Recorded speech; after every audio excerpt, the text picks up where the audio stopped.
Sound speed. Marker. Action. Check, check. Check 1, 2.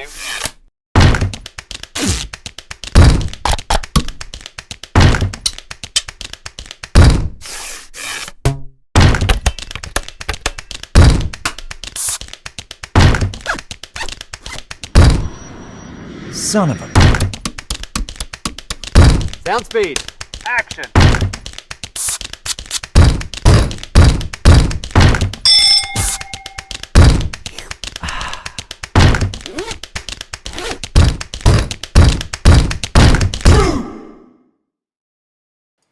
Hello everyone, thank you for joining us today for another True Audio Presents. We have an incredible show for you today.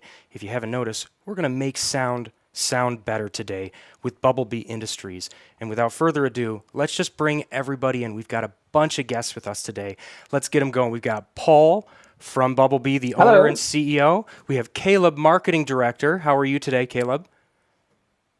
Oh, I think he might be muted for a second. I'm very well, thanks. Very good. And we also have Chris Welker, Hi. who is Am I a in now? production sound mixer that has been working on some incredible projects that we're going to be discussing later. Chris, how are you today? Doing well. Awesome. Well, thank you so much for being here. Guys, the way that I want to start out before we really dive in is just talk a little bit more about Bubblebee and the feeling that I get when I work with Bubblebee products. You guys have incredible products that literally take the wind out of anything. And wind, it's kind of our arch nemesis of sound. Is it not, Paul? Oh yeah. Yeah, it's the key word in always have the balance between having the best transparency and keeping the wind away from the microphone. So that's the whole thing about how the stuff is. Mm-hmm. And Paul, the reason why I want to start with you is I want to get into how did you start Bubblebee? I know that you started this company like 10, 13, 14 years ago. Is that right? Yeah, actually think it was back in when I was a sound mixer on Survivor, and we did a Survivor that was made to start with in Denmark before we went into the islands. And I was having a different kind of wind protection for the Lav mics, and one of them, the post production guys, they were calling me and said, "What are you doing?" That's one of them we can open pretty much, and the other one we have difficulties. And then I start really looking into it, not just putting something on the mic, but looking into what is it. And I definitely found out that some brands were at that time were kind of spoiling all the frequency in it. So then I started looking into it, and then I went for a documentary after that for a couple of months on a boat, and then I brought a lot of different fur on that boat documentary shoot, and then I was just starting testing out to see what the difference is, and then I really started investigating in fur. So there is a big difference in the fur to always keep the balance between having the best transparency and keeping the best wind protection out of it. And it's always a balance, because every time you cover a microphone up, you will lose some frequency in it. But then again, you don't like the wind to come in and destroy your microphone and your sound in it. So it's always a balance we are working with here. Absolutely. And what an example show, Survivor, to be able to create this on. You must have been in some situations, like I keep coming back to these into the wild shots, because that's what Survivor is, and that's what a lot of these types of reality shows are. You're out there in the elements, in the wind, in the water, and you need to have equipment and accessories that are going to be able to protect you wherever you are. So that's one of the reasons why I'm happy to have you guys here today, all of you guys, to be able to talk about this more and to break it down. But first, Caleb, we need to talk a little bit more about the special that you've got going on. Do you want to talk a little bit about what I've got on the screen here? Oh yeah, sure. So during this presentation, we're going to be giving away three $50 vouchers for use on Bubblebee products at any True Audio store. There's a list of them on your screen now. Excellent. And we're going to ask a question. So I think without further ado, it's probably a good time to start that, to kick it off. And we've got the first question. Yeah, question for sure. one, which is, what is the most extreme location you've ever recorded sound in? And you can write your answer in the comments. We've got people combing the comments. And you can also post it on Facebook, Twitter, or Instagram if you want, or just make sure you use the hashtag BBITrueStory. And we've got people combing the socials as well. So we'll find the three winners and we'll announce them at the end of the presentation. Excellent. We're monitoring all of those channels. So guys, get your answers in and let us know what you think. You might win something today. Awesome.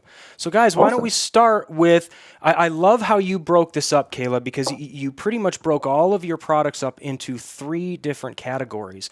So where I want to start today is boom mics. Why don't we begin there? Sure. Awesome. Sure. So we've got, obviously boom mics are quite a big area to protect from wind. And we've started off in that area with a basic, the Windkiller, which is this bad boy on your screen over there. Now this is Paul's design on wind protection for a shotgun mic that is light, transparent, and easy to transport. And perhaps maybe we can jump to Paul to explain a bit about the materials he used. Yeah, for sure. And why it works and the way it does. Yeah, see, it is a slip-on, so it's a easy and fast and light wind protection for the shotgun mics and for the so the thing is that the material is long haired, long piled, and the pile have different lengths in it. So the idea of it is kind of like when you have different lengths in the pile, the wind, when it's hitting it, it will first take the one that is sticking out at the longest one, and then it will slow it down all the way, because the different piling is doing so. So it is always to slow down the wind until you reach a surface where it also can create noise on it. So that's correctly, Paul. You're saying that when wind hits a surface, it creates friction noise, no matter what the surface is. So it could also be a flat, uniform surface of hair will also cause friction noise when wind particles hit it. Yeah. Okay. So, and that's why the multi-pile fur is so important on the construction of this. Yeah, it sounds like you need to find a way to, like wind is such just a huge opposing force. It doesn't just hit you like a bullet would hit you and go straight through you. It hits you like a wall, right? It's just this huge wall of force. So when it hits the wind protection, I would assume that having the fur be so, just scattered and all over the place, it helps to basically dissipate, where it's not hitting it 100% on. It's, hitting it at different times as it gets absorbed into the fur. Is that right? Or a good analogy of it? Yeah, definitely. Very good. It is. Very good. And another thing that I love about these is the rubber grip on the bottom. Why don't you guys talk about the rubber mounts? Yeah, the rubber mount is that's also, it's very important which links you are having the microphone in it, because the rubber mount is a hard surface that you have at the back, and it can be it can also create noise as everything else can, but it can also, if it's too close to the interference tube at the back, then you can kind of change a little bit about the polar pattern into it. So therefore, it's very, very important that you have the right length of the the Windkiller on. So you have a little distance, approximately 2 centimeters, a thumb, until the end of the rubber into it. Then you are free of this polar pattern, because you have a microphone and you have a back loop on the shotgun mics. And that's a thing you want you don't want to spoil that into it. Then you will change how your microphone is working. You know, one of the things that I want to bring up that you just mentioned is, you know, you have to use the right product, the right sized product for your microphone. You don't want to just jam something on. I see a lot of people in rental departments, they'll be like, yeah, just shove anything on as long as it put some elbow grease in there and make it work. But it's all about displacing the air, and you need a space to do that. I love your website. If you guys haven't been to the Bubblebee website, you really need to take it out. It's just very clean, very minimal, beautiful pictures that explains everything. Like, for example, if you want to see the big mount, that's what we're talking about right there. But the thing that I love about it is if you scroll down, it gives you all the dimensions of, like, hey, if you need the XS, this is the size and dimensions of the microphone, and these are some example microphones that fit with it. So this is a really good place to go for sizing information if you need it on pretty much all of your products, right? Yeah, and if there's a specific one, sorry, Paul, jumped in there. Go ahead. If there's a specific microphone that you think you're looking for a Windkiller for, we've also got a size guide. I don't know, Thomas, have you got that size guide up? I think I do. Yeah, the Windkiller and Spacer Bubble Sizing Guide. This is Exactly, all yeah, under the info tab. Yeah, that's right. And you can click on your brand of microphone, and we try to keep this updated with all the mics on the market pretty much. So if you've got a Sennheiser MKH50 or a Sanken CS2 or a Shure CMIT 5, you can find everything on that chart, and they're matched up as best as possible. That is great. Yeah, very, very good. And these Windkillers, they're kind of like the end all be all. If you need a solution that you're going to stick on, like you're going all over the place, you don't have the ability to be versatile where you're taking things on and off all the time. You just need to put something on that's going to work the whole day. This is probably the product for you. Is that right? Yeah, totally. It's a one-stop solution for when you need a one-stop solution. That's going to be very quick to just fit onto your microphone and go. I think that actually leads us into possibly some of the slides you showed on the next product. Yeah, I jumped the gun a little bit on that one. Sorry, I preemptively showed people the next thing, which is the Spacer Bubble, which is very similar to the Windkiller, is it not? Basically, you're building a Windkiller yourself, essentially, with your kit. Is that right? Kind of. Yeah, the idea is it's actually, I've done a lot of documentary and a lot of reality shoot. That's my background. And so having something on where you not should change into a blimp or something like that if you go outside, but you also like the best transparency when you're inside. So going from inside to outside or the other direction, that is the Spacer Bubble was the idea of, so you easily and fast can attach your wind protection on your base on it and always keep the best transparency of your mic all the time. Because when you have to change into a blimp or something like that, you need to say, cut, I need to have 2 minutes to change into wind protection because it's too windy out. Right. And this setup can do it for a lot of the situations. And it's also very important to say that this is slip-on solution is very, very good and very good also in higher wind. But if you're going into a very high wind and that kind of stuff, you need the distance to the microphone, so you need to have a blimp on it. So it's a very good solution that gets you very far. And easy to move and shoot with, but also there is a physical thing about having the distance to the microphone, and that's what gives a huge wind protection in it.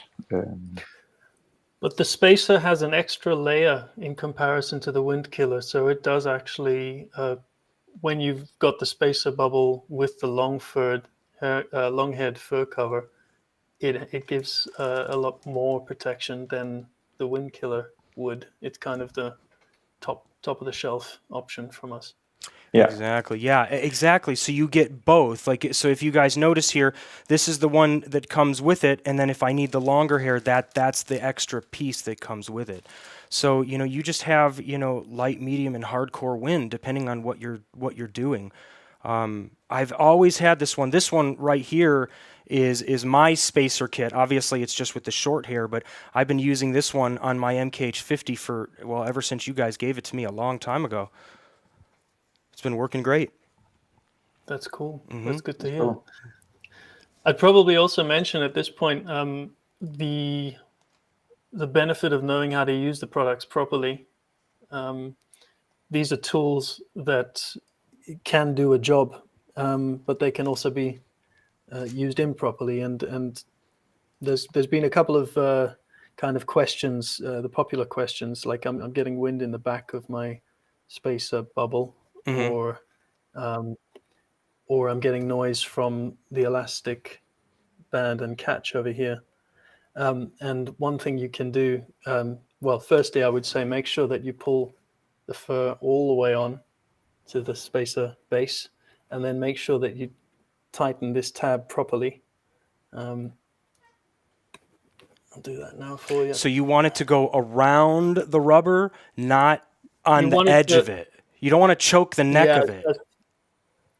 Yeah, exactly. As far as possible, you want it to be on the lip of this rubber base here. Gotcha. And then for the elastic band, a very handy thing to do is on your suspension, there's usually a little tightener that you can loop this around if it's flapping around in the wind. Oh, and then right. That keeps it out the way. Showing everybody here. So like basically when you would put it on, you know, don't tighten it here where it's choking around the mesh and showing that end. You would want to get it to go all the way around the edge and then tighten it around the rubber right there where all the bumps are, where it's going to bite onto those bumps. That's where your camera's so much better than mine. Mm-hmm. That's why I'm here for you guys. Come on, you know. Absolutely. Yeah. Yeah, that's great. I cannot stress this enough, that this is such a great opportunity, because I don't think a lot of people know this, but you know, if wind didn't exist, we wouldn't use these products. So I'm glad wind exists, so I get to know you guys, because you guys are so awesome. But with that being said, you know, when you're working in different locations, wind is either greater or not great. If you're working in a room like I am right now, there's no air in this room, maybe a little bit from the vent. So I'm going to take it off and use this because it's just less for the microphone frequencies to have to fight through. Yeah, and then also the base is also created so it is very, very transparency and even more than a normal foam is. So that's I think there's a video actually of Paul in the desert. Oh yeah. Yeah. Let's do it, guys. We're gonna bring up a video. We will be right back after this.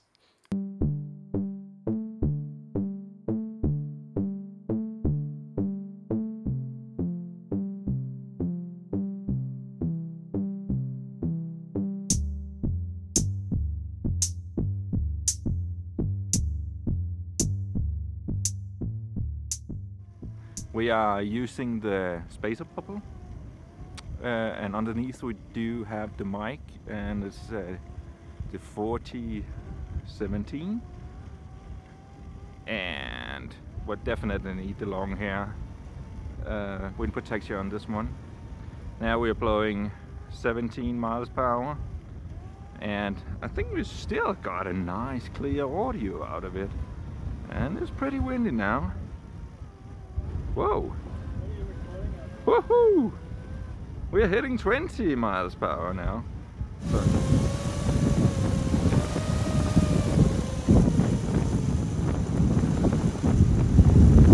Is that meters per second or miles per hour? Miles per hour. And what does it sound like? You can hear it, I can't. Sounds like a wheel going pretty fast.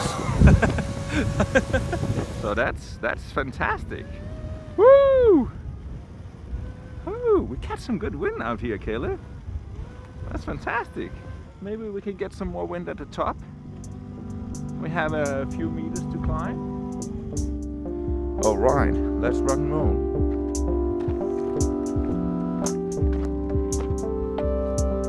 Okay, now we got 24 miles per hour. 24 miles per hour at the top of Grand Canyon. And this is how the wheel sounds. Woo! Woo! It's fun. It's fun. We still got some clear audio.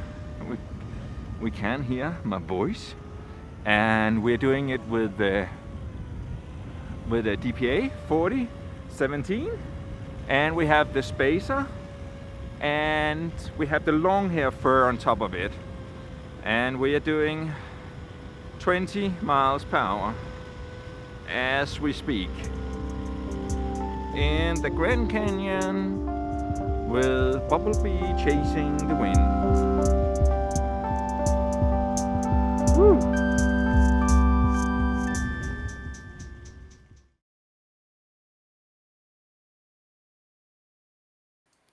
Guys, that was an awesome video, and I'll let everyone know we've got a lot more incredible videos to be seen from Bubblebee. You guys just do incredible on your social media. Chris, I wanted to ask you what you thought about that and what you think of the spacer bubble and Windkiller. Well, I just had more of a question, I guess. Oh, sure. I'm curious to know, when it comes to storing the fur itself, do you have any suggestions and any kind of daily maintenance things? You know, sometimes I find myself wanting to brush out the furs and things like that. And, you know, as far as like storing them, is there a preferred way to keep the fur from getting matted over time? Yeah, sure. Paul, sounds like you want to answer that one. And I just noticed that I have a brush. That's cool. Well, normally I will say keep the brushes to your hair, your own hair, because the fur and the piles that if you have, it's been wet and that kind of stuff, and you just dry it, and then you just shake it pretty hard, and then the pile will come up to shape again. You can, if it have been in a bad situation or a messy situation where it get dirty, or being in places where it start to smell, hand wash it, and it's the same thing again. Dry it and then shake it up again. And if there is something that needs to have a little bit more care with a brush, then you can do that. But mainly in all the situation, you can get very far just by shaking the fur up again when it's dry. So it's gonna get puffy again or something like that. Can you show that, Caleb? Yeah. On. Well, just like this. Yeah. Yeah, I think the idea is that you just don't want to get it completely submerged in water where it's completely soaked, right? So if it's getting wet and you're shaking it off and getting the beads of water off before it gets soaked, then it's better. You can still use it, right? Yeah, you can sure. always do that if you're outside, and definitely. But you can also put it in the bag and dry it out on between shots and after and that kind of stuff. Definitely shake it and get all the water you can get out of it. You can also squeeze it. Just shake the pile up again. Very nice. Is it better to store the fur inside out or with the fur on the outside? You can actually do both way, depending on how, if you store it in the bag, it doesn't really matter into it. If it, that one, I will say.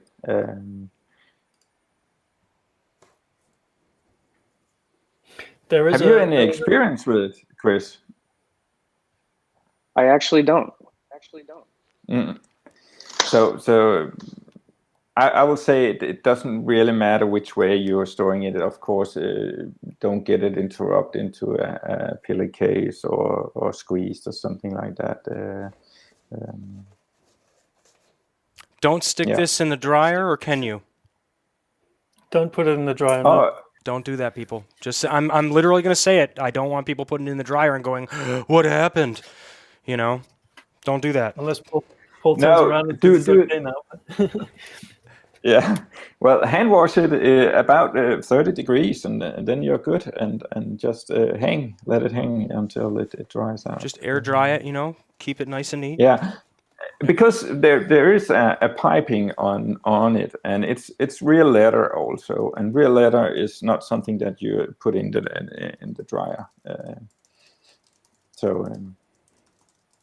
And that's why it's very important to have the right and the soft material in it, and that's also why it's real skin, where the elastic band is running in that look.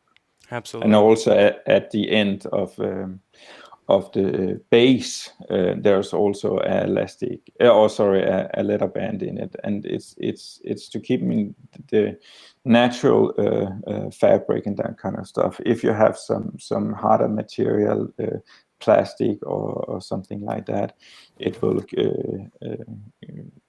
create some different reflection and that kind of stuff. So keep it as natural as possible, and as soft materials.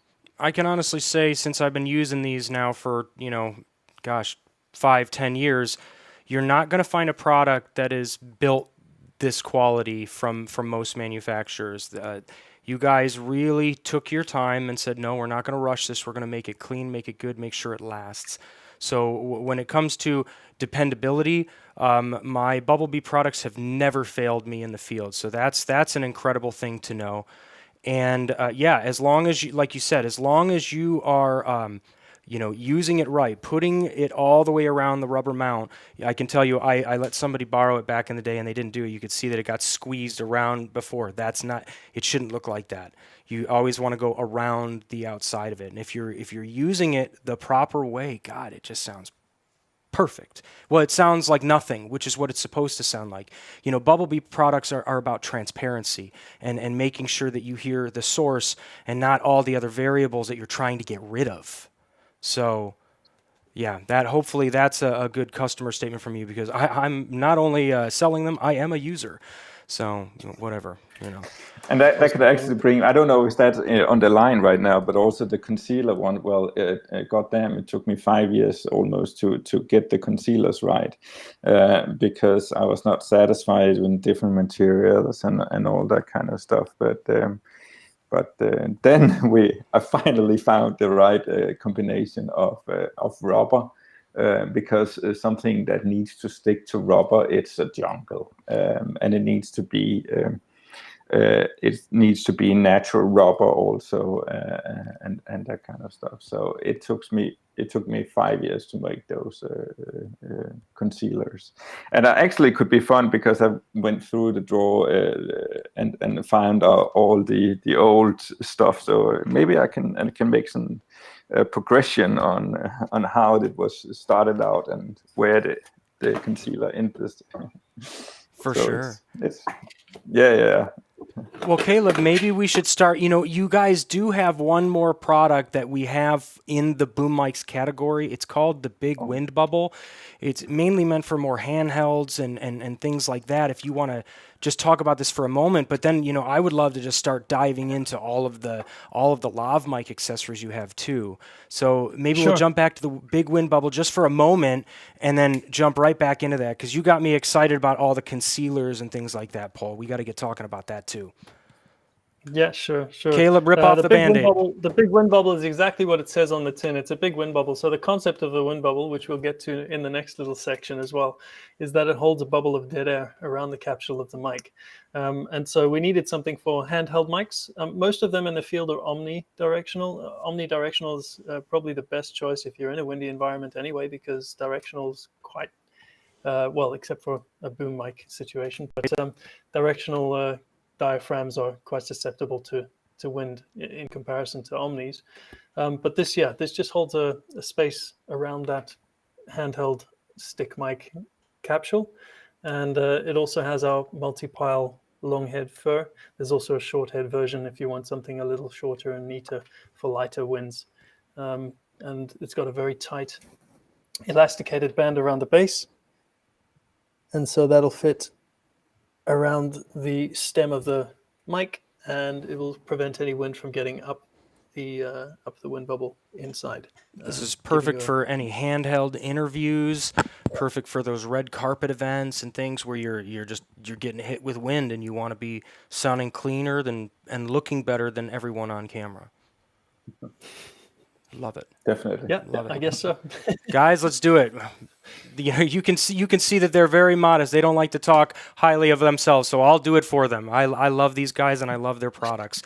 Let's keep going. Lav mics. Let's talk about all of your accessories that you've got going on. What did you guys start with? Did you start with the wind protection or did you start with the microphone accessories? That was the wind bubble that started it all. Yeah, Okay. And that was as I talked a little bit about in the beginning. It's kind of like when I was not able to get the right wind bubbles for the show. Then I started out looking into fur and how to create them. And it's very important that you have this round shape of the wind bubble. So you can see it on this picture that you have dead air inside. It's kind of like having the same thing about when you have a blimp or something like that. It's having air inside that is not moving fast. So that's the idea of the wind bubble, is have a round shape of it and so on. And the two legs, they're only for finding the hole into the microphone. You don't need to tie it with something and that kind of stuff. It's only to find the hole where to put the mic in, and then the elastic band will do the job on holding onto the mic.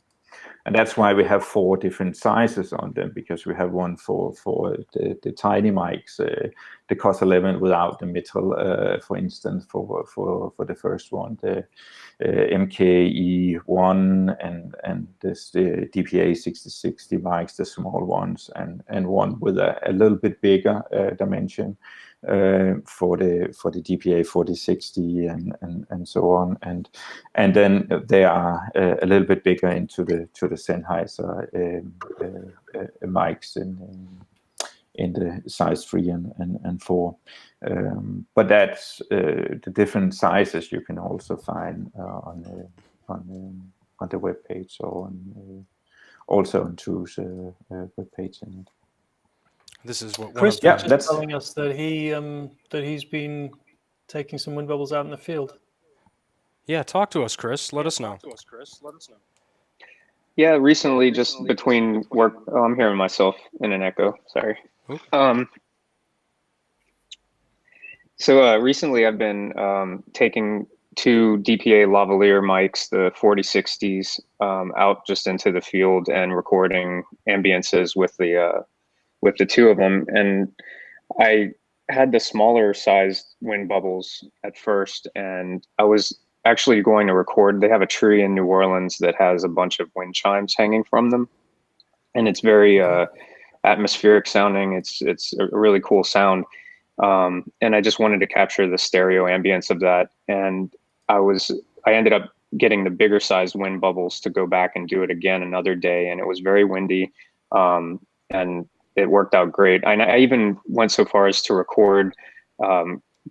Once I left there, I basically pinned the mics to the side of my hat here, and had them kind of like positioned left and right. and walked around with them. And when I got in my car, I had the windows down and wanted to see how far, how much wind I could get on them and still not hear the effect of the wind hitting the diaphragms. And it worked out great. And it's really kind of, fairly small and concealed. I mean, you would look kind of funny to somebody up close, but if you're just kind of out in public, it was a pretty decent way to get stereo ambience, in a public setting, and nobody would really know that you were even doing it. Yeah, that's perfect. I mean, that's the ideal use of the Windbubble. The Windbubble was designed, it wasn't really designed for hiding. It was designed for clipping onto the outside of your talent, or using, exactly like you said, on the outside of your hat, or on a stereo bar for ambient recordings, which is becoming very popular for as well. So yeah, that's cool to hear. And the larger size you used, that was a size 2 for the 6060? I believe so. It said on the packaging that it was for the 4060s. Oh, the 4060s. Okay, yeah, that'll be the size 2. So there's 4 sizes with the Windbubbles, and there's 6 colors. Mm-hmm. Yeah, the fur is the same as, it follows the suit of the rest of the fur that we use. So it's multi-pile, and it tends to keep its form really well because it's really densely packed. Am I right, Paul? Is that there's, I don't know, a crazy amount of strands per square inch on this fur, and that allows the backing material to be quite open, which helps with transparency. Yeah.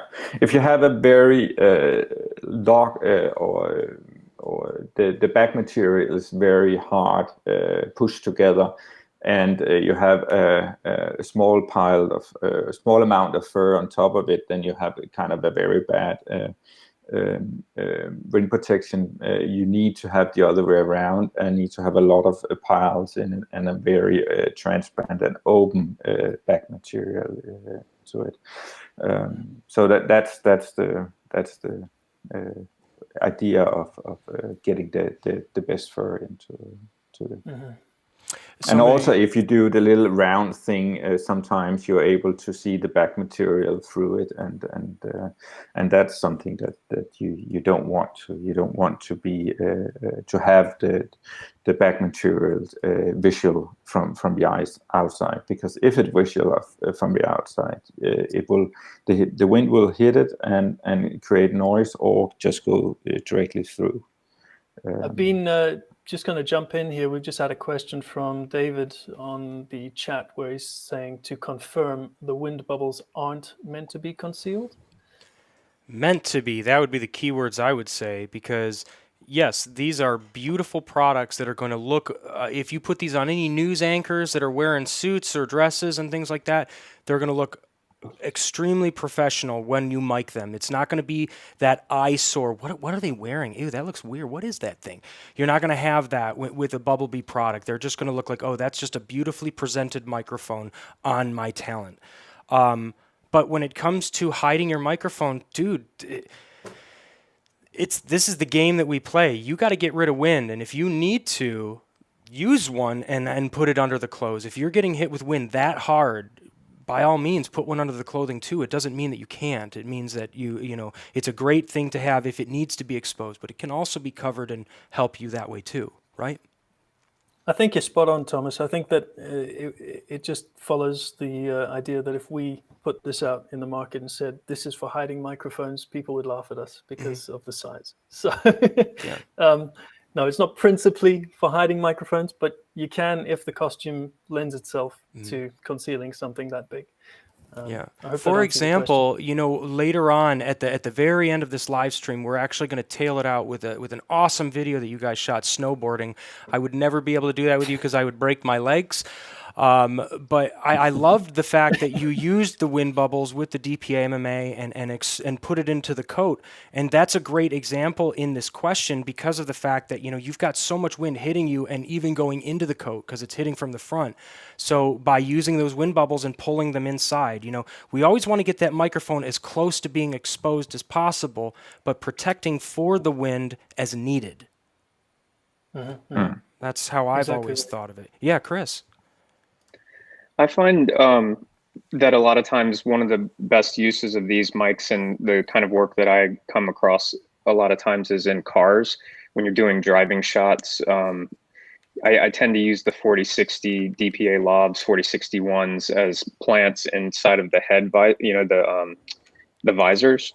And so, if you have that at the end of your microphone, you can usually kind of get it right out in front of the actor, tape it up onto the roof of the car, and hope, if it's out of frame, you can get away with something like that. But the further you get out, sometimes, if the camera is shooting through a window, even though it may not, in the scene, the window may not really be open. Sometimes they'll have to keep the windows open for reasons, technical reasons, like having the camera mounted onto the side of the car and stuff like that. And so you end up having to fight the wind in a scene that wouldn't normally require you to have the windows down. And having these quick ways to do that sort of thing, to add wind protection on that, I find is very useful. And also, even just throwing the microphones out as sometimes as like a little plant mic. Sometimes you want something that might just be a little more distant from something in the background of a scene. A lot of times I'll just throw a lavalier for, again, I tend to use the 4060s and 4061s for these kinds of things, but you just throw a transmitter with the lavalier. A lot of times it'll just be coiled up and then just have the wind bubble on the end of it, and you can stick it in, a bush or on the back of a wall, and then you've got that really nice wind protection built into the mic, and makes it fast and easy. That's great. If I were trying to hide a mic on somebody, I guess my point is that when it comes to plant mics, I tend to go for the wind bubbles personally, and then if it's a lavalier situation, then I tend to use the invisible, whatever, I forget the names, I'm sorry, but the invisible Lav. Man, what an incredible segue, because that's the next thing we're going to talk about, Chris. Man, look at you. It's almost like you read our script today. Thomas, is it about giveaway time again? You know what I think it is? I take it back. Let's do another question. What do you think? Yeah, let's do question 2. Got it. Bringing it up. Here we go. Cool. So when was the last time one of your mics broke on location, and how did it happen? Again, you can write your answer in the comments or tag us on social media with BBI True Story. And the winner will be selected and announced at the end of the session. I've got a story, but I don't want to win. But I just want to tell you my story. It was the first job I ever worked on. We were working up in Oregon, and they had this scene where they had this huge river. And, the river was going. It had some current. You could walk across kind of, but, you could get taken down the water. And there was this one little rock in the middle of the river, and they wanted to have the main actor doing the little, Karate Kid moves and stuff like that. So they had him basically have all of his clothes in a bag, and they had him in his underwear, and they had him walking across in the river, and then he literally just went and got taken away, and we had to go find him 2 or 3 miles down the river. So that was, I don't know if that really counts, but that's my story, because I think about, the mic and the pack definitely got wet on that one. Yeah. So what about you guys? What's your story? Chris, you got any fun stories? Oh yeah, I had I actually Chris talked about this the other day on I was talking with Michael the sound guy on his podcast, and I had a situation where we were using some Sheps mics as a plant mic, and it was in a hanging fern, and between the first setup and the second setup, the homeowner came home and decided it was 5 o'clock and time to water his plants. And that was no good. Whoops. It happens. And needless to say, it did not grow any more Sheps mics. No, there's no such thing as a Sheps tree, or at least that kind. So that's great. Awesome. Well, I believe that some of the answers are coming for that, but why don't we start moving into the Lav covers? Is that right, guys? Yeah, that's right. So the invisible Lav covers, we've got it's a range in our product range, and we've got 2 versions. The one is now dubbed the original, and the other one is dubbed the invisible Lav covers for outdoor. And I'm just trying to find my little stash of originals so I can show them to you. But it seems that Paul, from experience, I like the fur better. Well,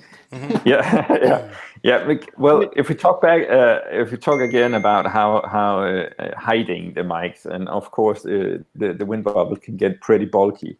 So the piece of fur is actually you can create one that is actually a half of a Windbubble, so to speak. That's actually been mentioned by Hub Location Sound on the chat. He said cool. of something that one side of fur and one surface might be worth exploring. But I think that's the little invisible Lav cover fur outdoor. Mm-hmm. Yeah, and the idea of that is that you have the tape with a little hole in it, so you actually can create a little space by putting the covers, the fur outdoor covers or the original ones, to have a little bit of space in between, so you make a surface or a room with the air into it also. So that's something that you can create and that's what's so important about the hole in the piece of tape, right? Yeah, it is. This is the invisible Lav tape. This is the tape that goes with the invisible Lav covers. And you have two different types of tape. You have the Lav Concealer Tape, which we're going to talk about in a little bit. This is the invisible Lav Tape. Yeah, and then and the hole is for you to have able to put on the fur and create a little space inside with that air, and that will help a lot when you're out and you need to hide the fur on top of it. So you can actually see here with Caleb that if you turn it around a little bit, the microphone is creating a little space inside that actually will be air that is dead or slowed very, very much down. So it is ready to get some wind in it. So it's half, you can say, half a wind bubble. And then you peel the backing paper off. Yeah. So this is how you'd prepare it before you go out, and then you peel the backing paper off, and that would be affixed to talent. I'll put it on my hand. Yeah, you can add it directly to the skin, or you can add it to the fabric and that kind of stuff. It stays and it's hypoallergenic tested, so you won't get any allergic reaction from it. It's medical tape that is approved by medicals. And these are reusable, right? The little squares. Yeah. Because you can, once you take them off, just be careful with the mic when you peel that tape off. But once you peel the tape off, it comes off in one piece. Mm-hmm. And then this retains its shape, and you can use them 3 to 4 times per use. Yeah. So until so we sell this little box with 30 mounts, and that's got 9 pieces of the fur in 3 colors, and it's black. Can't see because my color is terrible on this. That's the fur covers you have up, right? Not the other ones. Yeah. Okay. These are the fur outdoor. Excellent. Then the original, Paul, maybe you can explain the material that you found for the original Lav covers, because it retains space. It's very, very transparent material, and it's for creating also. That slide there. Oops, say again. It's a mesh fabric, and it's very transparent to keep the best frequency all the time into it. It had 2 sides, and the one with the bigger holes on top of it, that should be on top of the mic, and the one with a lot of different holes in it should be on the back. To be honest, and I should, I like the fur better. You know what? I'll be honest. I would say too, I like the fur better, but I do see a need for both, right, Chris? I mean, the biggest thing about wind protection is less is more until you really do need more. You know what I mean? It's like, so if, like, I don't know about you, Chris, but anytime that I can, if I know that the wind is, all right, it's not that bad today, let's pull that wind jammer off or whatever I have to try to get less so I can have more of a transparent sound. Am I thinking the right way, Chris? What do you think? I'd agree with that. I think, I get a little hesitant to risk it sometimes. Yeah. Anytime you can get away with not using it, it's going to be, better until it's no good. Mm-hmm. And then, it's like, how much of a risk do you want to take? I find that whenever it comes to putting, if we're working outside, I pretty much always put a piece of fur of some kind, whether it's the invisible lav or the the actual piece of fur that I'm sure you guys are going to cover later. But another thing is I will a lot of times trim them with, I have some scissors that I'll use as part of my kit to trim them down, because sometimes if you need to hide it under clothing, if it's too thick of fur, it may create like an indention in the shirt, and then you'll see the microphone. And so I'll tend to give it kind of a little haircut, just to get that fur exactly, so that I can get the mic right up to the edge of where it needs to be on the clothing. And that tends to work pretty well for me. And then that way, if you have enough of these different pieces, you can have varying layer, lengths of the fur. Now, I don't know if you guys, cringe hearing that I'm trimming that fur down, because, you may have it at that length for a particular reason, but, No way. I use it that way too. You have to use a vacuum cleaner to remove the fur from your clothes when you get home. That's true, yeah. That's true. Yeah. No, but I use it the same way. Like, yeah, sometimes I'll use the piece of fur. Like for people that have 5 o'clock shadows, I'll fold it up and put it in the neckline to get rid of that, that scratchy beard. That's one way to use it. But cutting it into little pieces that you need to, yeah, I've done that too. It's, it's perfect. Sometimes you just need something bigger, Yeah. One thing too that the piece of fur is yeah, go Chris. One time, I think I saw a video, Caleb, maybe you made this, but using the what are the little rubber things called? What's the official name of those? Are you talking about the cable mounts, savers? the Lav mounts? Oh, the mounts? The Lav Concealer? The Lav Concealers. Yeah, I started using that, your tape, and using that square area, I would put that square over where the microphone would be, and actually put the fur, like the little small pieces of fur over that, and found a way to basically add fur, like wind protection, to that mount, which is pretty useful. I've got it here. Let me bring that up. I feel like the technique of how to do that is pretty important to see. Yeah, I sent Thomas. I sent you a video about that. It is called. Is it the Lav Concealer one? It's about 3.5. The Lav Concealer and Wind Protection. Yeah. Let me see. I just want to make sure I'm pulling up the right one. Here we go, guys. We're going to take a look at a video. Go ahead, Caleb. If you play it from about what's 148 seconds. Oof, that's going to be hard. About you know what? 2 minutes. Play it from 2 minutes. For the invisible Lav colors one? No, the Lav Concealer and Wind Protection. All right, let me see here.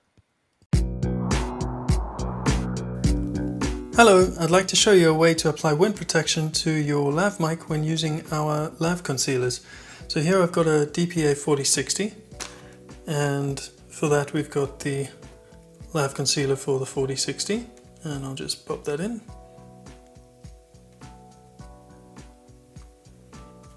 And there you go, all neatly fitted.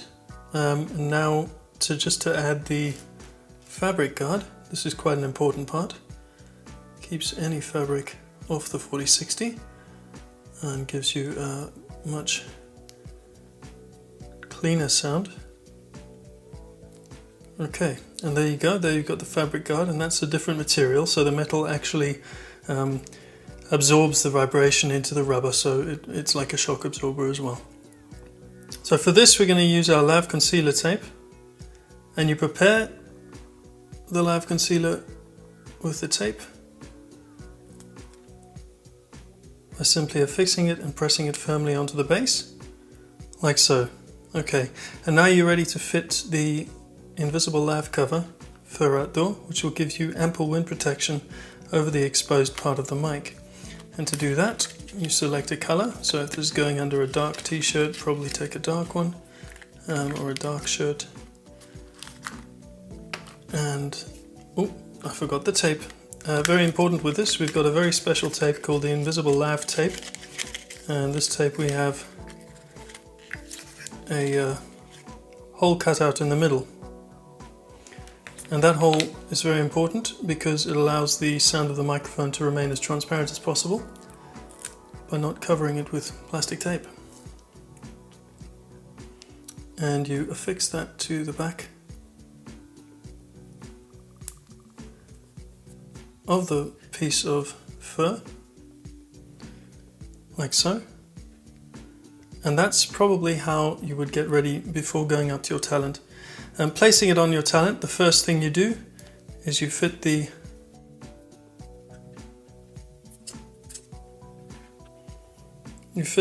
Lav concealer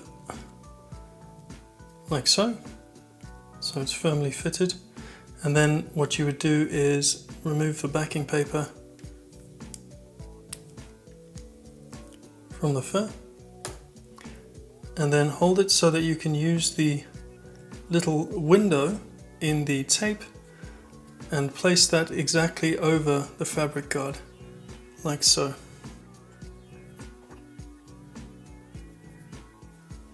And then press down the front of the fur onto the skin. And what you've done is you've created a little pocket of dead air around the capsule, and the fur has got its wind protective features, and that will protect your microphone mount from quite a lot of wind, especially if that's under a t-shirt. So enjoy!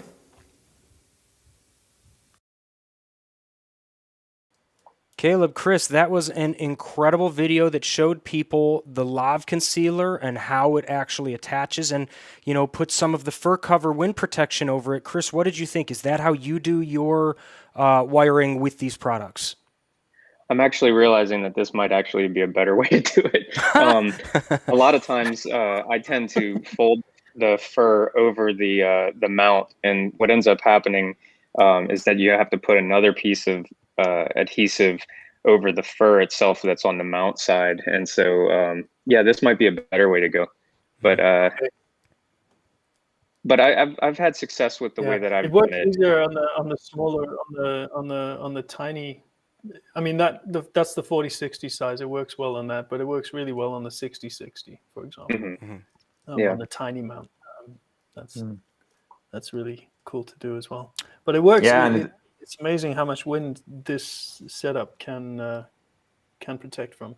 With the fur. Yeah, and with the concealer, you're creating even more space inside for the mic, and that's the whole idea of it.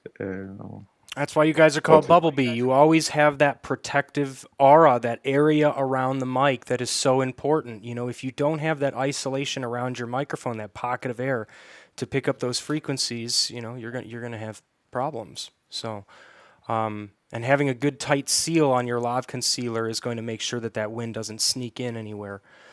We do have a question. Dehan is asking, what is the best wind protection for the Sennheiser MKH50? I think I'm holding it in my hand right now. Do you guys want to talk about that again just for a moment? Let him know about the Windkiller and the spacer kits, right? Yeah, Paul, take it away. Yeah, the MK50, that will be the spacer bubble. I will definitely suggest that one for the MK50, and that will be the big mount for it, because the mic is the diameter of the mic is pretty big. So we have a standard, and that is a standard for standard mics, and then we have for the bigger ones. Yeah. And then we have for the bigger ones as the MK50 and and the 60s. So that's 22 to 23 millimeters, I think, in diameter. Yeah. Yeah, I've got the image up here too. So if you get the big mount XS, the extra small, and that will work with the 30, the 40, or the 50 because it has the bigger hole. In fact, you can see here, just so people understand what we're talking about when we talk about the hole, you can see that this is one of the smaller holes and this is one of the bigger holes. This is the bigger mount for those MKH microphones. Thanks, Thomas. Cool. Yep. 2 different sizes. You got to make sure you get the right product, the right wind accessory for your microphone. And they've got all of that. You know, it might be a good idea to just jump back here again and let people know that we have the Windkiller and Spacer Bubble and Windbubble size guides. So again, you know, we talked about the Windbubbles a minute ago. These are all the different sizes, the 1, 2, 3, and 4, and all of the different lavaliers that they work with. And if it's not listed above, just, you know, contact us here at True Audio, or, you know, contact Bubblebee as well, and we'll help you find the one that is right for you. Good stuff so far. Great questions. As far as that particular microphone, I have, you know, there are some things you have to consider sometimes, that there's some little switches on the side of that mic, and I have heard people talk about wind actually getting in through there. So you may find if you're still getting wind noise on your mic, it may not always be coming in from the capsule itself. It may be, you know, putting a piece of tape over that little switch could also be of help. Wow. Good tip. Yeah. Excellent. That's a really good tip, yeah. Cool. So we went over the Lav covers as well as the fur covers, which is the outdoor version. We've gone over the Lav concealers a little bit more, and also the different types of tapes that they have for, you know, invisible Lav tape as well as the concealer tape. But you got one more fun little product called cable savers. Why don't we talk about these for a minute?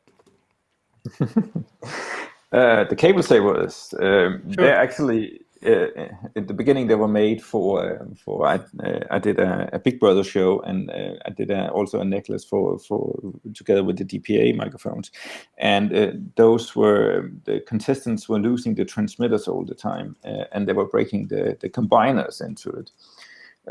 So I got the job from the, and we were losing a lot of money on new connectors and that kind of stuff, because I wanted to have the best microphones on the show, but the connectors they were a little shaky on it. So that's why I figured out and made this cable saver, the little spring for it.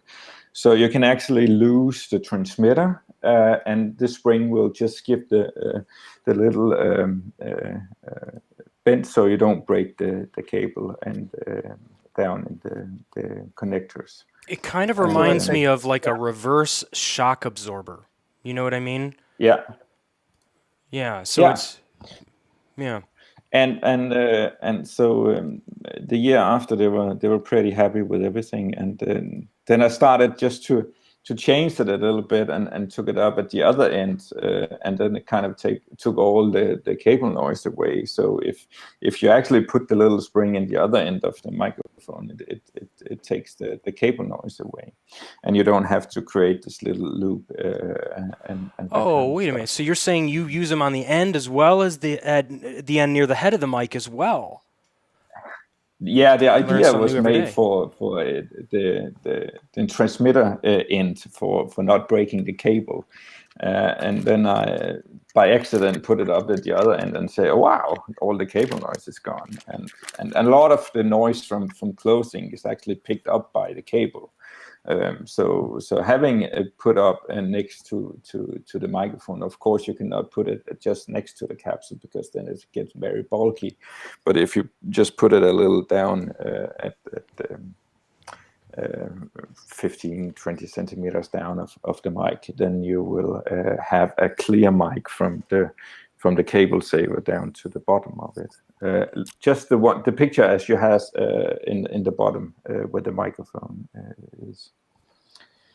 So that's also a little thing that tool can do.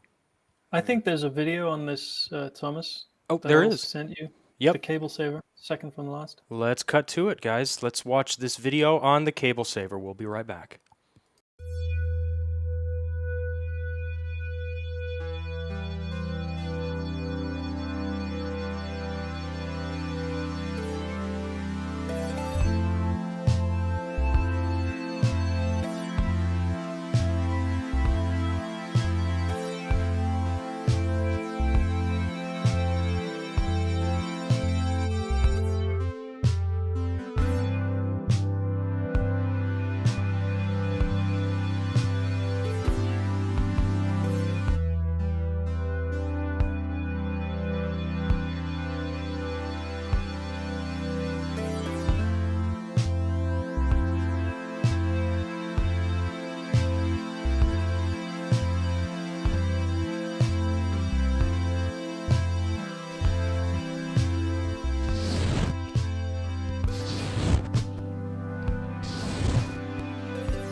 guys, that is a great product, and I love how versatile it is, having the two different options, having it on the bottom of your lav or the top of the lav.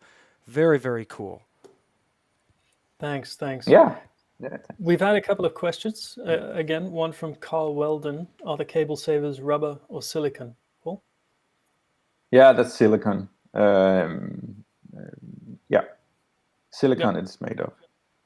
I've personally been using them on my little recording kit, and I think I've had them, the same 4 in circulation for, it must be 2 years now, probably longer. I've broken 1 in 2 and a bit years. I think I used it in extreme heat, and yeah, other than that, they are really durable. So silicone, that lasts. And then Albert asked, do they prevent the Sennheiser ME from breaking? Those have terrible durability. Well, I mean, I always go back to Paul's story of how much money he saved the production in his first year after using the cable savers. Anything that we can do, to help, limit the hit that those lavs are taking all day, as people are dropping the transmitters or whatnot, or yanking on the cable. Anything to help lighten the load on that is going to help save money realistically in post or in production rather. You're right. Yeah, I mean, even if it's 50% effective, you're still saving mics. Yep. Half of the time. For my kit, I will just put them on at the connector end, and I will just leave it. I don't want to take it off and on and that kind of stuff. Just put it on and just leave it on. Yeah, I leave them on mine as well. I've got them on both sides. That's the 6060 with them on, and the one I'm wearing as well. It's got the cable saver. So. Very clean sounding setup. I love it. Guys, let's talk a little bit more about the Lav Concealer, because one of the things that I want to bring up to people is that this, this isn't a universal clip. You specifically went through and made sure that you have moldings for every single lav, and God, if the new lav comes out, you're going to work on that one too, like you are doing. I think you have some new ones coming out.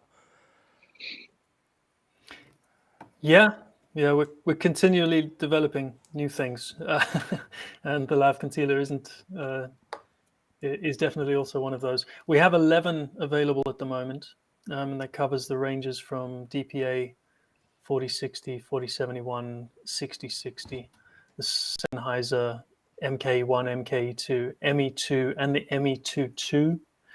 That's the previous one that was used with the G3 system, I think, which had a removable grid, as well as the new one, which does not have the removable grid. It's just like a bulb on top. We also have, for Countryman, we have the Countryman B03, the B3 and the B6. And we have one for the Rode Lav as well, which covers the lavalier that's included with all the Rode wireless kits as well, the video mic and the wireless Go, where you get the lav that comes with that. That covers that lav because it's all the same shape. So that was molded specifically for the Rode mic. It's 11 in total. And the idea of all this is kind of like having the mic, which is very, very close to the concealer part. So the concealer part should be in a material that is very, very soft, so it doesn't transportate any noise down to the microphone. And also, when you're having the hard material as the clip, the metal material.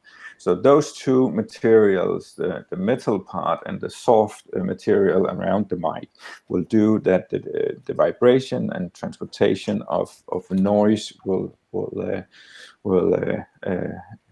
disappear because of that. So having those, if you have a soft or hard material surrounding the mic, there will be a lot of vibration that be transported from the hard material further down to the mic. So that's the idea of the soft material and the rubber material, and then adding on the metal, the fabric guards to have the clothes be in a little bit far away to hold the clothes from rubbing into the rubber surface. Did that make any sense?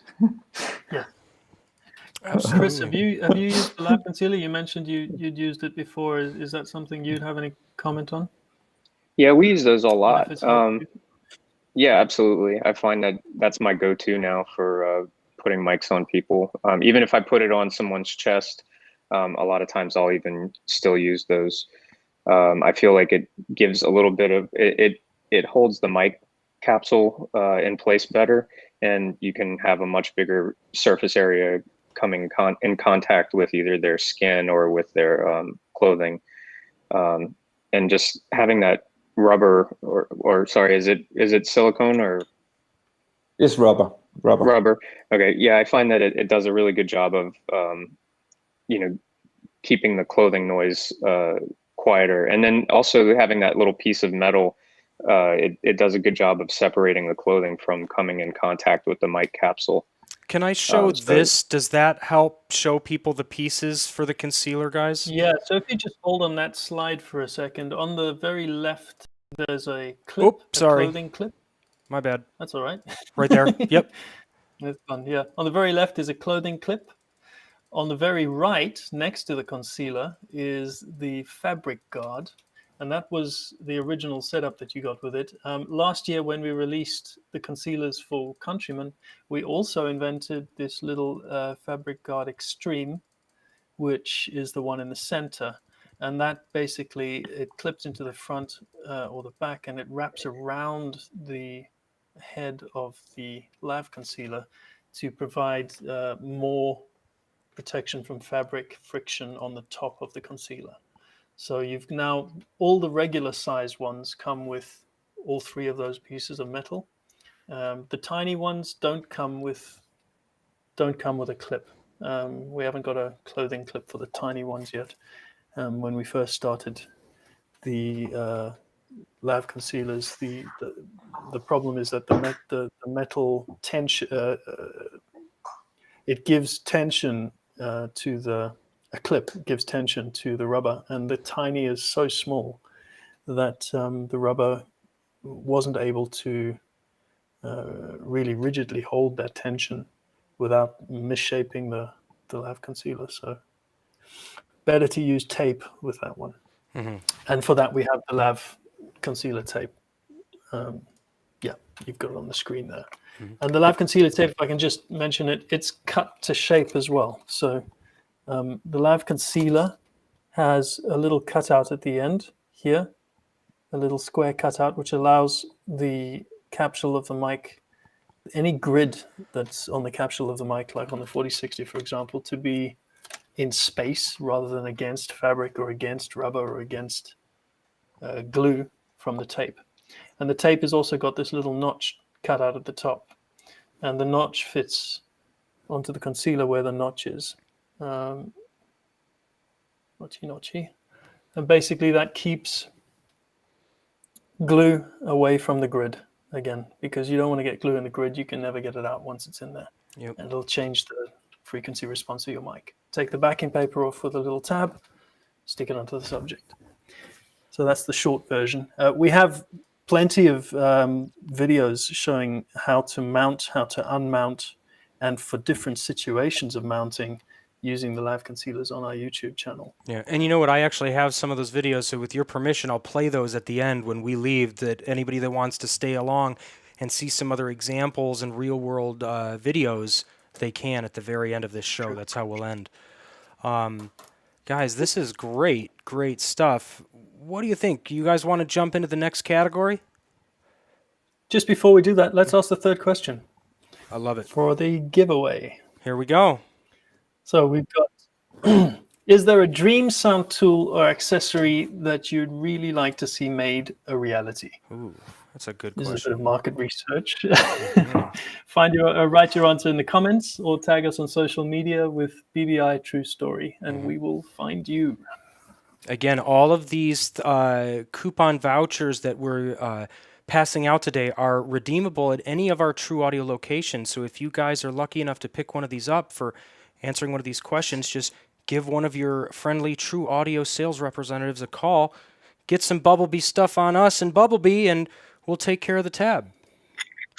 Fun stuff. Woohoo! All right, guys, we've got one more like really big category to talk about, and it's awesome because we've been using one. Caleb has been using one this entire production. Nobody even knew about it. We're going to talk a little bit about IFB and more specifically the Sidekick. Is that right? Yeah, that's right. So the Sidekick in its first form came out for the first time, I think, about 2.5 years ago. And in October last year, we launched the Sidekick 2, which is what you're flashing through really quickly. Yeah, I had to get back to the beginning of the slide. I just wanted to get to the beginning of it. Mm-hmm. Cool.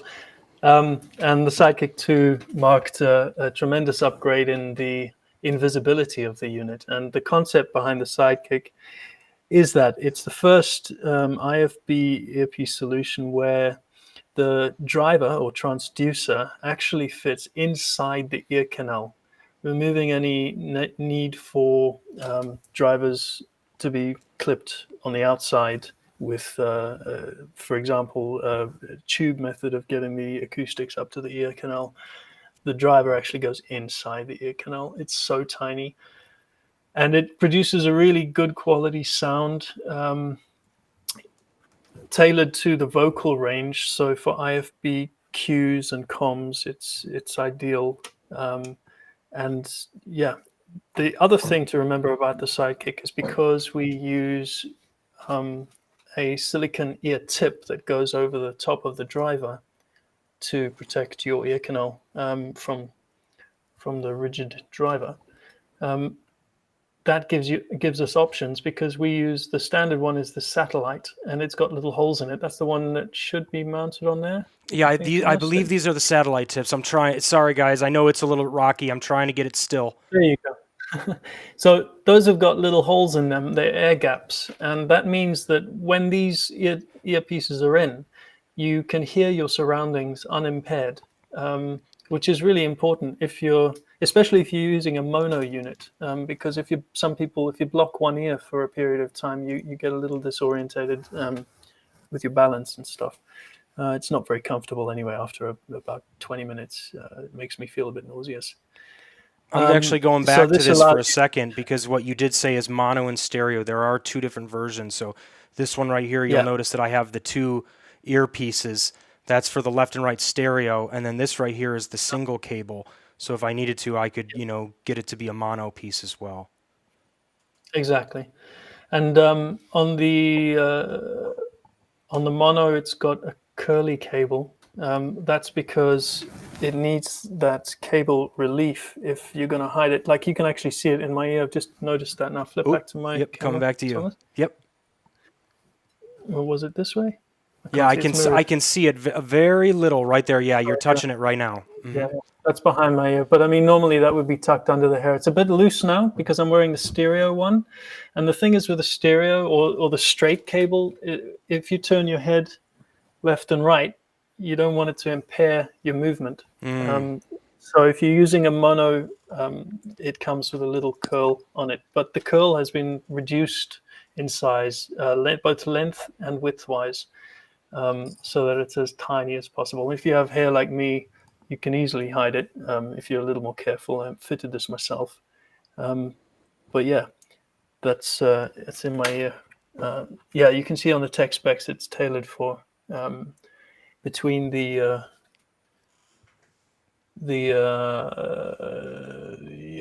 everywhere from 100 hertz up to about 6 or 7,000 hertz. 7 kilohertz, so that's definitely just for the vocal area. Mm-hmm. But it kind of is possible to also listen to music in it. And I think, Chris, you've had extensive experience using the Sidekick in film production, and I was wondering if maybe you could give us some more insight about how it solved problems for you there. Sure. Yeah. The first time that I encountered the Sidekick, it was the original design.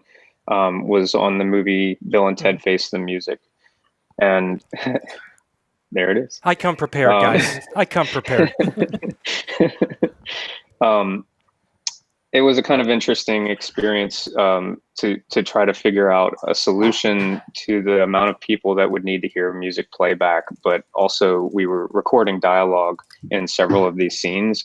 And so, you know, in certain situations, you might think, well, let's just play the music through speakers and then the whole cast can hear it. You know, the extras and everything can just move to the music that they're actually hearing. But because of the difficulty of having to record dialogue as well, that made it to where we needed to be able to dip the music out of the speakers, but still have the actors be able to hear that music so that they could still continue to pantomime like they're playing. And so the solution for that sort of thing typically would have been using earwigs, which are these little hearing aid sized earpieces. And they, you know, it's kind of not too different from an AirPod, much smaller, and they go right inside of your ear, but they're very expensive. And getting those to, you know, a lot of times even getting access to a bunch of them, I think they've even recently just discontinued one of the more popular models of that earwig.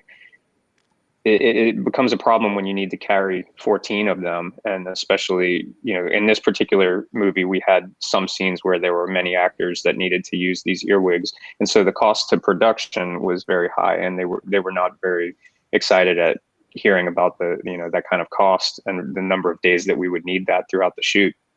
And so I started thinking, you know, is there any kind of solution clever way that we could come up with that could allow us to get the results that we needed, but keep the cost lower? And I started looking around, and that's when I think it was Peter Schneider over at Gotham Sound had told me about the Sidekick. And so I started looking at that, and then I reached out to Caleb over at Bubblebee and was telling him about the situation that we were dealing with, and, you know, trying to figure out if this would be a good solution for us. So he sent it out to us, and we got to kind of see it in real life, and it was exactly what I was hoping it would be, plus more. You know, I really didn't expect it to be that invisible, but when I got it in person and tried it out on myself, I was really, you know, pretty surprised at how well it hid, you know, and I don't have any hair. So for me to put these things on my head, and to be able to, like, you know, from most camera angles, if we were shooting a shot like this or slightly off to the side, I was actually able to wear these myself and, you know, and see if the DP and the director were convinced that they could hide this. And once they saw it, they were very, they were very happy and gave their seal of approval for it.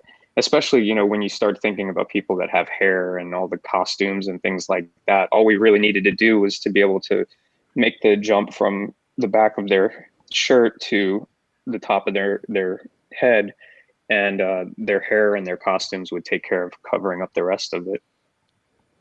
So yeah, it was really nice. Solution that we found using these. And then we ended up basically using as the source for the audio was just a Comtech receiver, which are much more affordable and easier to come by. So then it became about hiding that Comtech receiver onto the actors, and then using these headsets, the Sidekicks.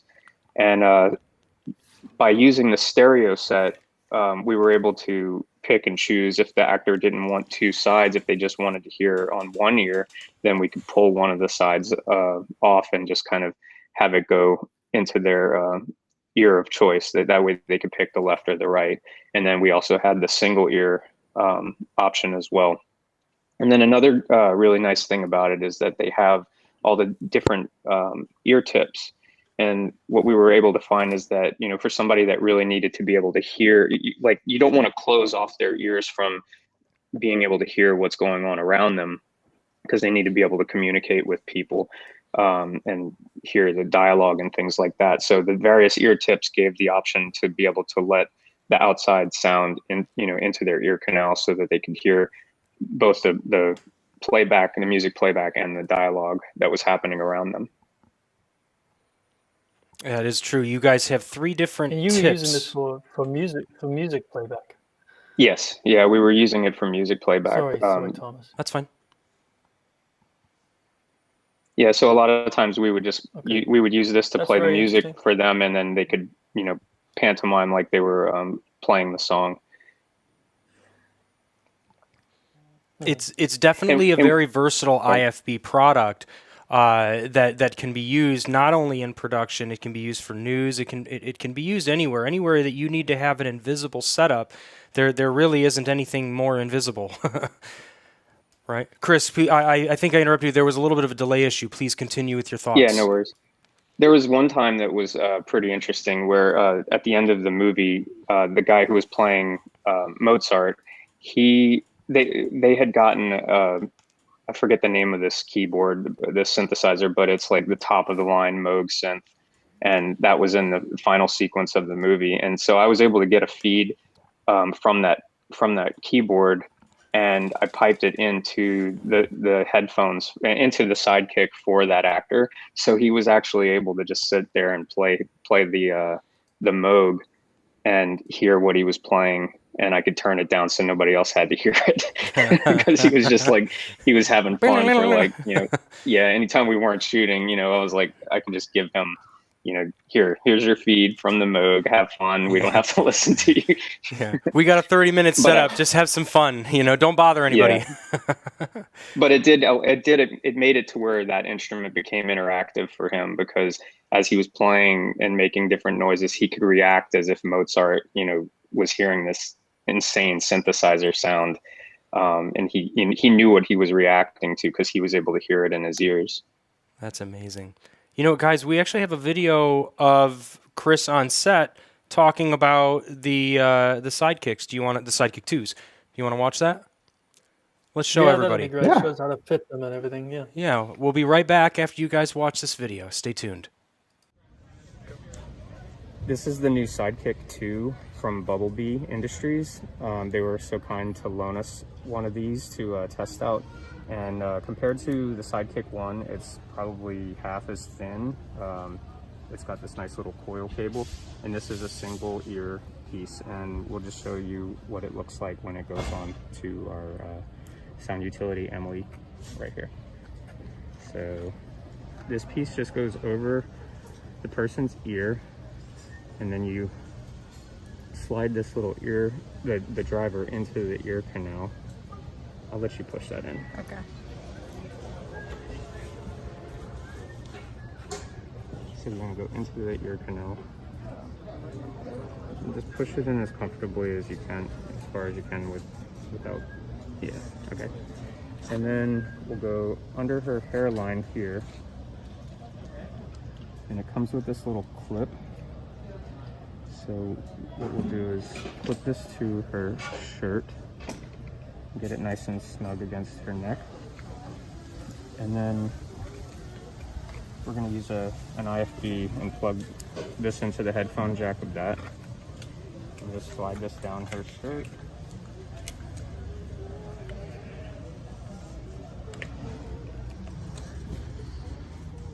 And then we'll just make sure that it's snug enough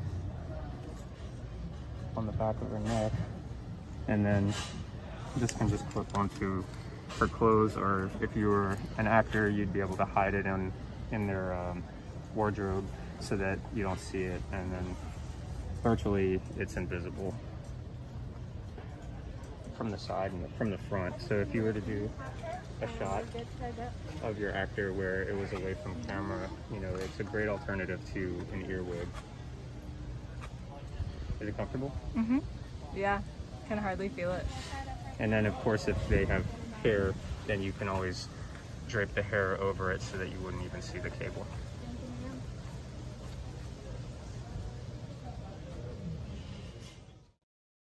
Question again. Very cool, Chris. I love it. Talk to me a little bit more about the Sidekick 2 and your experiences. Well, the one of the other situations that we used it for in that particular movie, we had a drummer who we wanted to record her performing live, and we needed it to cut from take to take you know, so her timing would be the same. And so we decided that we could give her a click track to play to. And so we were able to feed her the click track so that she could play in time. And that way the you know, from different angles, they would be able to cut together and have it seem like it was one continuous performance. And then there was another particular time where we had a jazz band that was able to, we had a pre-record of Louis Armstrong. They had a guy who, you know, who pre-recorded a Louis Armstrong sounding trumpet performance. And they wanted to record this actual band because these are very talented musicians from the Preservation Jazz Hall band. They wanted to record them playing live the day that we were there shooting with them. And so one of the solutions we came up with was if we were to feed the drummer and as many of the band, it turned out that we ended up feeding the music to every person in the band. But at first we were thinking, well, if we give it to the drummer, if we give the pre-record to the drummer, then he can just play drums in time with the pre-record. And then we could, you know, the rest of the band would just play along to his timing. But it turned out that we ended up feeding we gave a sidekick to each of these members of the band and fed the music to them. And that gave us the ability to put mics out on the drums and the bass. And we had a stereo room mic that we used. And then for our main actor who played Louis Armstrong, he was the only one that was really kind of turning his head in all different directions. And we started the scene out seeing the back of his neck. So we had to use the more traditional earwig to give him the music in his ears. And then he was able to pantomime while the other members of the band were able to hear what it was that Louis Armstrong was playing along with them. So it worked out really well. Very, very cool. It's obviously a great product that has, you know, a very unique purpose, but when you need it, it's the perfect opportunity to get the job done. I love it. Love it. It's nice having these as, you know, to have one of these in your kit and to be able to pull out a solution like this in a moment's notice is, you know, it's a much more affordable option than an earwig. So it's a really useful tool that we've found having around. It gets us out of a lot of problems. Exactly. And then beyond that, you know, you guys are wearing them right now, but my boom operator actually kind of fell in love with these things, and he has a set that he wears all the time. And one of the things that he'll do is just to give himself a break from listening with his headphones covering his ears all day. He'll put them on his ears, and he forgets that he's even wearing them because it's almost like, you know, it's so lightweight and you barely even can tell. And he'll just wear his headphones on top of them, and then, you know, and turn his volume off.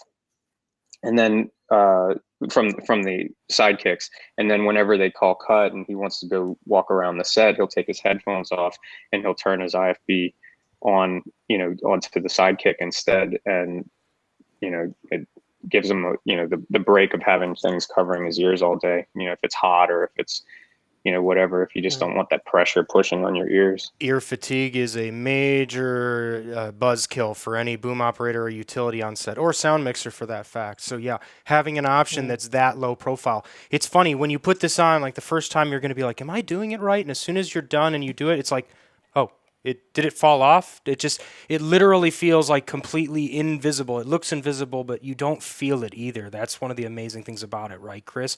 Literally, people forget that they're wearing it. Security with the Sidekick in once. I didn't know what it was. Did you get jumped on by like 10 people? Secret Service, right? Yeah.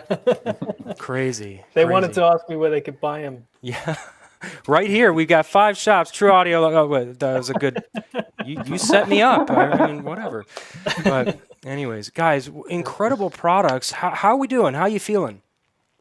Good. There's just a couple of questions that that I've noticed in the chat that maybe now that we've kind of rounded up most of the products, we can jump back to. Let's do it. What do you got? One was from Carl Weldon, who asked, talking of plant mics, do you have a fur cover that fits the Sandkin Cub? And the answer is yes, we do. It's called the Cub 01, and there's a picture of it.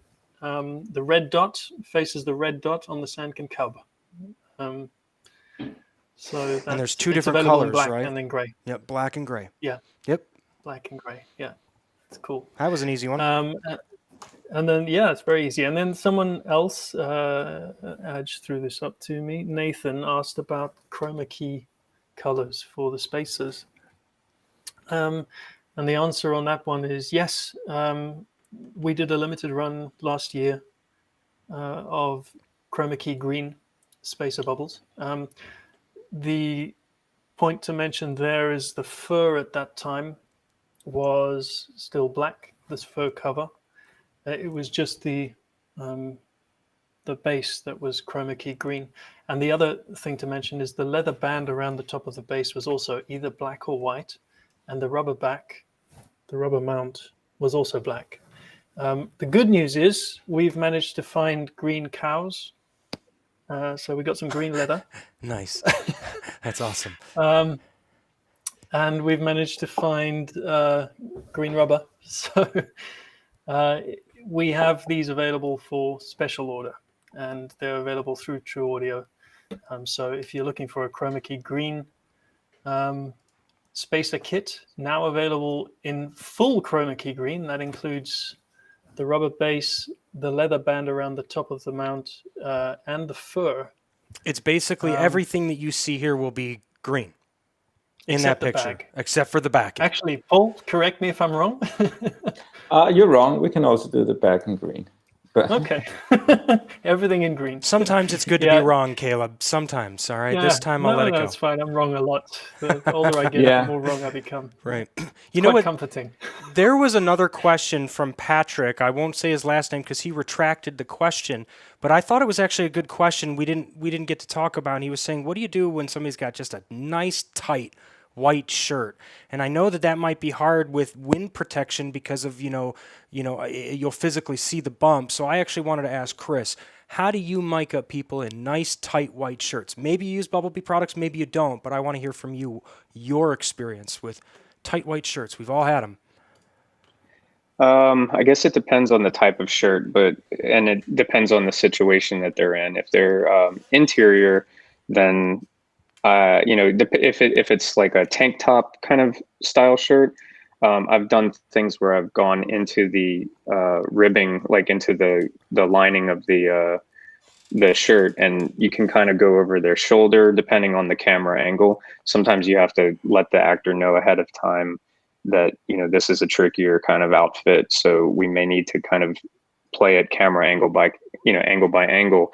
But if you can get away with it, if you see a rehearsal or something like that, you can maybe consider going over their shoulder and just going right into the collar of the shirt and getting it underneath and just having it like right under there. And other times, if I suppose, depending on their, if they have like a dimple in their chest, you can sometimes just put it straight on their chest, and then you can like tape it off to the side underneath their, have the microphone go underneath their pectoral, and then drop the rest of the mic down the side. Yeah, exactly. Follow it all along the seam, but go underneath the chest, right? Sure. Mm-hmm. Yeah. If it's a t-shirt, it's probably a little easier. Depends. If you're saying it's super thin, sometimes, my AirPods are about to die. I guess it just depends. Sometimes you can use a white mic on an actor if it's a white shirt, but sometimes you might want to try to match their skin tone with the microphone so that it's not as much of a difference between what's underneath the shirt itself. So excellent. Having lots of options, if it's white moleskin, black moleskin, things like that. And I did want to say, one of the things that I appreciate about the different pieces of fur that you guys use is you offer so many different color options. And that's really nice. Back in the day when I was working on a show, the boom operator and I at the time, his name's Rich Bullock. He had this idea to take white fur and to actually dye it ourselves. And we used what we had around us on set, which was coffee and tea. And so we actually dyed that fur with the coffee and tea and dried it out and made our own different colors. But it looks like you guys cover all the different. We used to know, take Sharpies So and like you're giving different away colors. our secrets, Chris. Yeah. You're giving away our secrets. That's awesome. Yeah, it's crazy. Like we literally used to use like different Sharpie colors and we would get white overcovers and whatnot and color them to make them match the different clothing. But now with all of the different colors that you have, you make it so much easier to hide. We don't have to do all that extra work because all that just literally is like, hey, utility, go paint all these overcolors when you should be doing sound deviation on set or other things to make the soundtrack sound better. You're having to do these other things that you guys took the load off of us for. So it allows us to work better on the field instead of doing all those little mundane chores, I would say. Right, Chris? Exactly. Yeah. Love it. Guys, we've been doing a long live stream for this. We've almost hit 2 hours. This will definitely be in the Guinness Book for longest true audio live stream.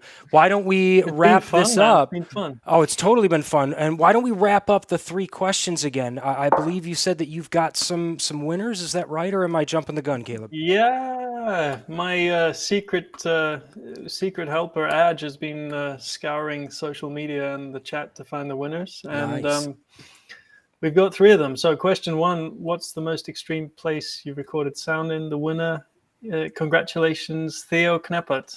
And his answer was, I had recorded sound in winter in the Vercors in France.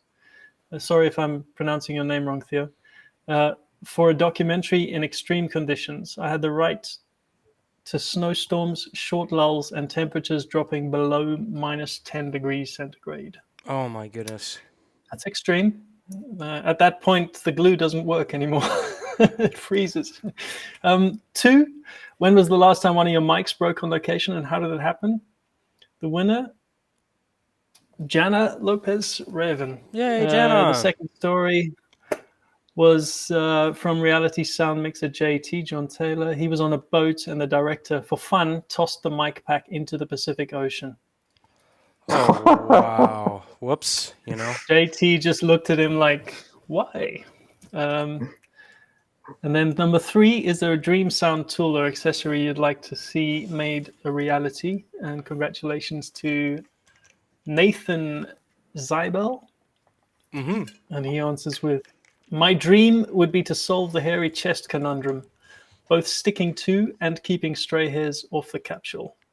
So congrats to you 3 guys. I think the best way to do it is, would you email me? My email is caleb@bubblebeeindustries.com. Alternatively, you can just go onto our website and contact us. It's fine. I'll get the email anyway. And then we'll sort out the particulars of getting you your vouchers for $50 of Bubblebee kit from True Audio, any True Audio store. Yep. Absolutely. We'll be ready for you guys. So make sure that you contact Bubblebee if you've won. Congratulations. And thank you for joining us today. We had an incredible show going over all of the Bubblebee lineup. These guys are no joke. They've got things and wind protection products for the entire arsenal of microphones that you have. They also have wiring accessories, cable savers, Lav tape, pretty much anything that you want to have in your bag of tricks, as they call it. You definitely need to have some Bubblebee in there. Guys, how do you want to wrap out this show? Chris, what would you want to say? Oh, you know what? I think maybe he has his headphones out. I think his AirPods. We'll see. Can you hear me now? I can hear you now. Hi, bud. Okay. No, I don't really have anything much to add right now, but it's been nice to be part of this, and I appreciate the products that you guys come up with and the opportunities to kind of put them to the test. And you know, like Thomas had said, it's really nice having the you know, allowing us to have more time to do the tasks at hand and spend less time actually trying to create do little arts and crafts projects to try to get ourselves through the day. You know, it's nice to have go-to products that can just solve the problems that we come up with or come across. So thanks to you guys for what you do. I couldn't have said it any better, guys. Thank you so much for everything that you do. Everyone. Thank you for joining us, Chris. Thanks. That's really been cool. Awesome. Well, guys. Thank you for having us, Thomas. Yep. Yeah. Anytime. It's been, really nice. Well, if you guys are interested in purchasing any of the Bubblebee Industry products, please take a look at the description in this YouTube video. We've got some links that'll take you right to the store. And if you need to, we've got 5 different shops. We've got 3 in America, 2 in Canada. So if you have any questions, please feel free to give us a call. You can contact Bubblebee. You can contact us too. Our sales representatives are standing by. As you can tell, a 2-hour live stream, I'm a little brain dead. Thank you guys so much. We'll see you on the next one. Take care, everyone. Bye, guys. Bye. Yeah. Oh, Bye. you know what? Thank you. You know how we're going to end this is we're going to put this out with a couple of your snowboarding videos. So if you guys like snowboarding, check this out. Yeah. We'll see you soon. Take care. Yeah, we'll go down this really smooth snow. Really nice. And let's take a little jump. Woo! Woo! Oh my god.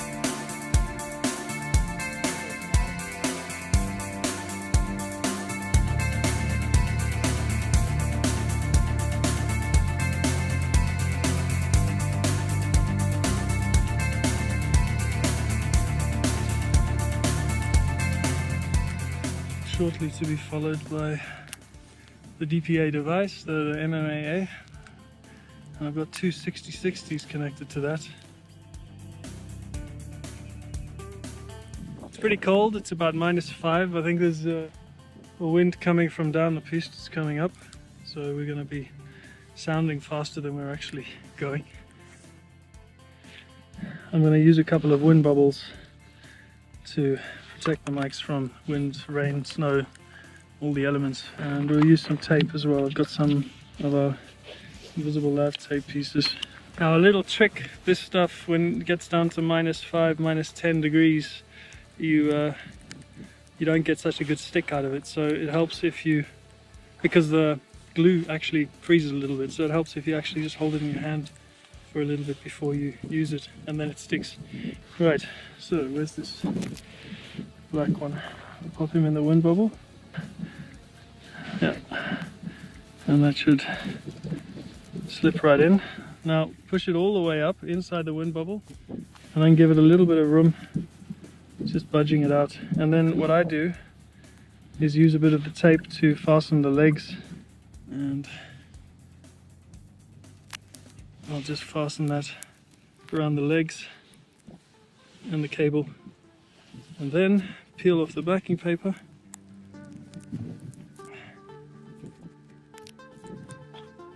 Also keep that safe so it doesn't fly away, and I think I'm going to pop that up near the top of the jacket so it sits kind of to the left and right of Renee's chin here. Press, and that holds it tight in position in the jacket. And I'll run the cable down the inside here. We've got the cable saver attached, this little thing here. I don't know if you can see that. And that also stops some of the cable noise, especially in noisy fabrics. It'll stop it from reaching the mic, so it's going to be as good as possible, really. As equidistant to the other one as possible. Over there. Get the fabric to really take to it. And so. And you can see them poking out here. It should give you some kind of stereo idea of what your ride sounds like. Cool, gloves on. Let's give it a go.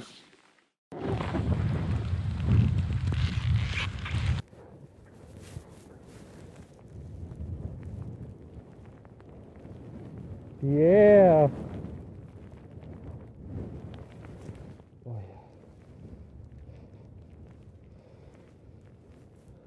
Yeah. Go. Man, this is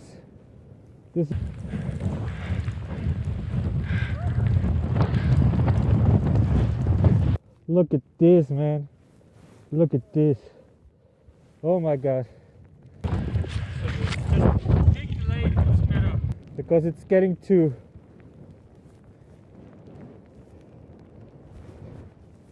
woo. Woohoo!